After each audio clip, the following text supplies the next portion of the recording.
Assalamualaikum, hai semuanya, apa kabar? Semoga kita semua selalu dalam lindungan Allah Subhanahu wa Ta'ala. Amin. Video kali ini aku mau cerita tentang caraku mengatur keuangan dalam rumah tangga.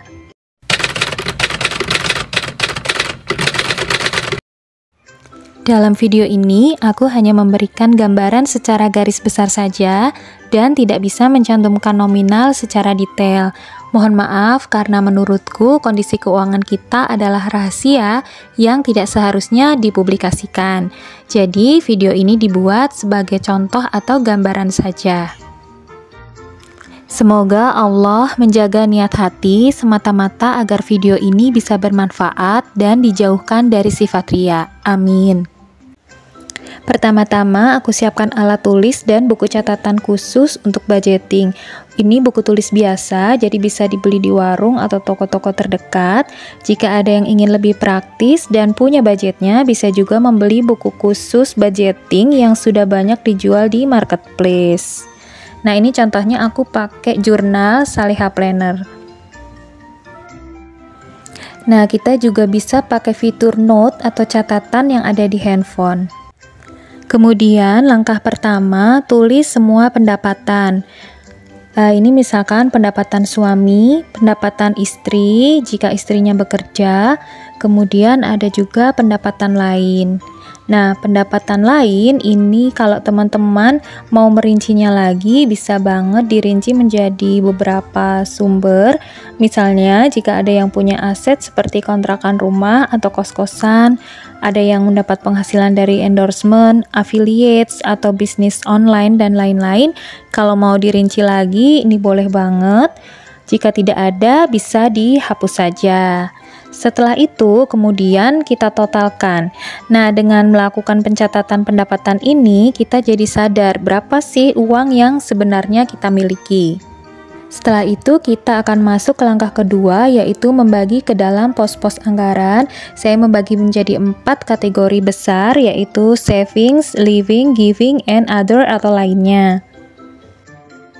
Pada kategori yang pertama, yaitu savings atau tabungan, meskipun jumlahnya tidak besar, tapi usahakan untuk selalu mempunyai tabungan.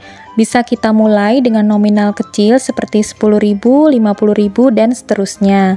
Sesuaikan dengan kemampuan kita.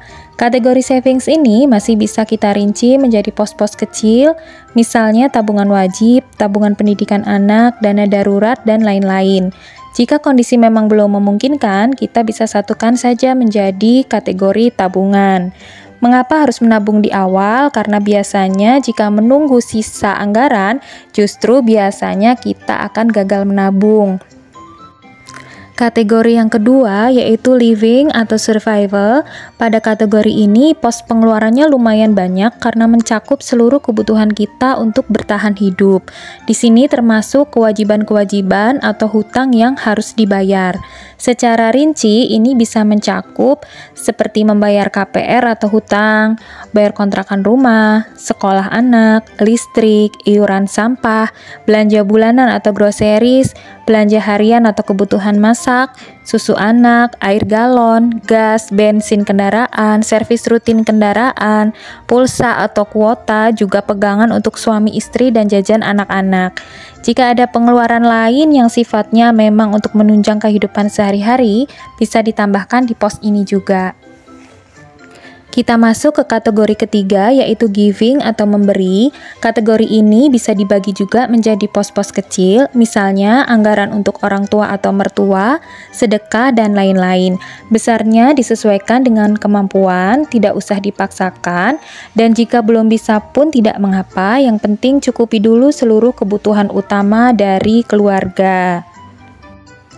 Masuk kategori yang keempat atau kategori lainnya, ini misalnya anggaran untuk makan di luar, traveling atau wisata, kemudian beli barang wishlist atau barang yang kita inginkan tapi masih bisa ditunda pembeliannya sampai dengan memiliki budget. Nah, setelah kita catat semua kebutuhan, lalu kita akan isi nominal uangnya sesuai dengan kebutuhan keluarga kita.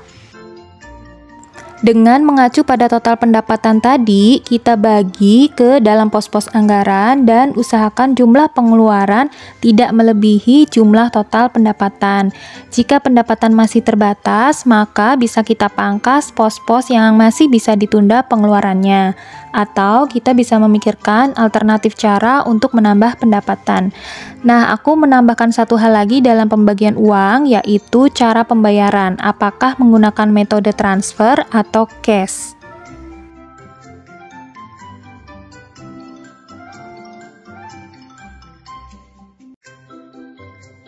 Setelah selesai, kita akan tahu berapa jumlah uang yang harus ditarik secara cash.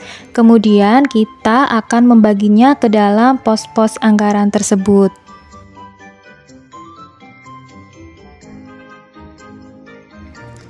Nah, alhamdulillah masih ada sisa anggaran lalu.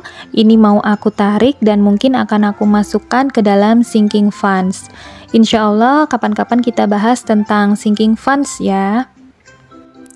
Uang yang sudah ditarik secara cash tadi kita masukkan ke masing-masing posnya seperti di video. Di video ini aku pakai dompet keuangan yang murah meriah. Kalau ada yang butuh juga nanti aku taruh linknya di bawah. Tapi teman-teman juga bisa pakai amplop biasa atau lainnya. Nah, budgeting sederhana ini bisa diterapkan oleh siapa saja, termasuk pelajar atau mahasiswa. Bisa dilakukan bulanan, mingguan, atau harian, tergantung waktu menerima pendapatan. Yang terpenting dalam menyusun budgeting adalah membuat kita sangat sadar akan kondisi keuangan kita dan membuat kita menjadi lebih bijak dalam membelanjakannya.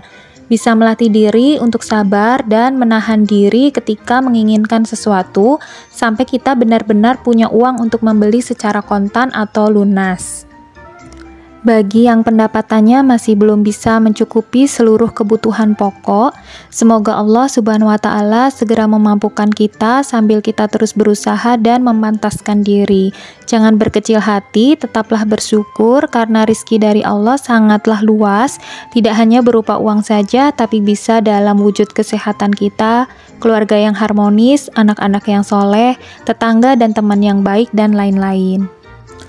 Nah, sudah selesai pembagian pos anggarannya. Semoga video kali ini bermanfaat. Ambil yang baik, buang yang buruk. Wassalamualaikum.